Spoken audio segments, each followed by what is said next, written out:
তামিম তালুকদার ১১ বছর বয়সী ফুটফুটে শিশু, যে হাসতে খেলতে মাছ ধরতে পছন্দ করত।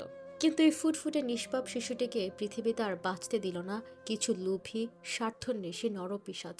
যে বাড়িতে নুন খেয়েছে সে বাড়ির শিশুকে মুক্তিপণের জন্য খুন করল কাজের ছেলে। হ্যাঁ দর্শক, মাছ ধরার নাম করে তামিম তালুকদারকে বাইরে নিয়ে যায় তাদের ঘরের কাজের ছেলে তুহিন। এক পর্যায়ে তাকে অপহরণ করে তার মায়ের কাছে ফোন করে বলা হয় ১৫ লাখ টাকা জোগাড় করতে, আর না হলে ছেলের মরদেহ মিলবে। সৌদি প্রবাসী বাবার প্রথম ছেলে তামিম তালুকদার কাজের ছেলে বলেছিল, আজকে আমরা ফিশিং করতে যাব। তাই মাকে বলেছিল, মা, আমি তুহিন ভাইয়ের সাথে মাছ ধরতে যাচ্ছি। মা কিছু বলার আগেই ছেলে দৌড়ে বের হয়ে যায় কাজের ছেলের সাথে মাছ ধরতে যাওয়ার জন্য। অবশেষে ১৫ লাখ টাকা মুক্তি না পেয়ে তামিমের মরদেহ মিলল। পরিবারে চলছে শোকের মাতম। সৌদি প্রবাসী বাবা পাগল প্রায় ছেলের মরদেহ এবং দাফনের জন্য দেশে ফিরছেন। হ্যাঁ দর্শক, এই ঘটনাটি ঘটেছে ফরিদপুরের মধুখালীতে। তামিম তালুকদার নামে ১১ বছর বয়সী এক শিশুকে অপহরণের ৪ দিন পরে জীবিত উদ্ধার করা যায়নি। এক ডোবায় জাগ দেওয়া পাটের নিচে পাওয়া গেছে তামিমের অর্ধগলিত নিথর দেহ। পুলিশ বলছে, মুক্তিপণের ১৫ লাখ টাকা না পেয়ে তামিমকে হত্যা করেছে অপহরণকারী চক্র। নিহত শিশু মধুখালী উপজেলার রায়পুর ইউনিয়নের বড় গোপালদি মধ্যপাড়া গ্রামের সৌদি আরব প্রবাসী মোহাম্মদ শামীম তালুকদারের ছেলে। সোমবার রাত ১০টার দিকে পার্শ্ববর্তী কোরকদি ইউনিয়নের বাসপুর এলাকায় বিলের পানিতে ভাসমান অবস্থায় মরদেহ উদ্ধার করা হয়। এ ঘটনায় দুজনকে গ্রেফতার করেছে পুলিশ। তারা হলেন তামিম তালুকদারের বাড়ির গৃহ পরিচালক অর্থাৎ কাজের ছেলে, মাগুরার মোহাম্মদ উপজেলার চুরারগাতি এলাকার খাদেম শেখের ছেলে তুহিন শেখ, বয়স তার ৩০ বছর, এবং তার সহযোগী মাগুরা সদরের মোহাম্মদ আমিরুল ইসলাম, তার বয়স ২৫ বছর। পুলিশ ও শিশুটির পরিবার সূত্রে জানা যায়, গত ১৫ আগস্ট বিকেলে নিখোঁজ হয় শিশু তামিম তালুকদার। ওই দিন রাতে শিশুটি মায়ের কাছে ফোন করে মুক্তিপণ বাবদ ১৫ লাখ টাকা চাওয়া হয়। পরে তামিমের মা রিমা আক্তার মধুখালী থানায় অপহরণের অভিযোগ করেন।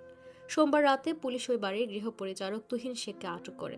তার দেওয়া তথ্য মতে শিশু তামিমের মরদেহ উদ্ধার করা হয়। আটক তুহিন শেখ গত ১ বছর ধরে প্রবাসী শামীম তালুকদারের বাড়িতে গৃহ পরিচারক হিসেবে কাজ করছিলেন।